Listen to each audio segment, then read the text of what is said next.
Myanmar military seized power on the 1st of February. The country was momentarily muted. Access to the internet and Facebook was cut, and the streets of major cities remained eerily empty. But that is no longer the case. Tens of thousands of people are now on the streets of Myanmar, from beauty pageant queens to drag queens, from Buddhist monks to ethnic groups. People from different corners of the country are demanding an end to the military rule. Despite the gravity of their demonstrations, some peaceful protesters have turned to humour to get their message across. A group of Myanmar shamans have joined the demonstrations dressed in the attire of different deities. Now, these protesters want to show that all gods are against the military coup. A group of musicians played revolutionary hymns advocating political change. The young musicians have found unconventional means to denounce the country's military government. Armed with nothing but an arsenal of ukuleles, a group of around 30 young protesters demanded that they were demonstrating against the coup, and they strum their dissatisfaction away, making sure their voices and strings are heard.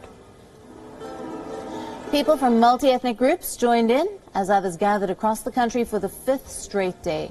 The group was heard chanting and demanding for the release of their leaders, Aung San Suu Kyi and President Win Myint. Meanwhile, some protesters in Myanmar took up posts outside the United Nations office in Naypyidaw. A group of the civil servants gathered and chanted in front of the United Nations office, demanding some action against the military dictatorship. Now, hundreds of protesters demonstrated at the Chinese embassy in Yangon. These largely shirtless protesters accused Beijing of supporting the military junta despite Chinese denials. Now, several placards held up by protesters featured a caricature of Chinese President Xi Jinping operating a marionette of Myanmar military leader Min Aung Hlaing, and China has traditionally been viewed with suspicion in neighbouring Myanmar. China has significant economic and strategic interests and has often backed Myanmar's position against Western criticism. Protesters are rallying under grave threat. The military has banned mass gatherings and deployed security forces across the country. Despite the threats, people in Myanmar continue to stream onto the streets to express their political beliefs.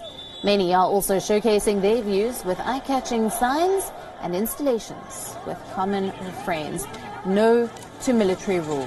Free civilian leader Aung San Suu Kyi."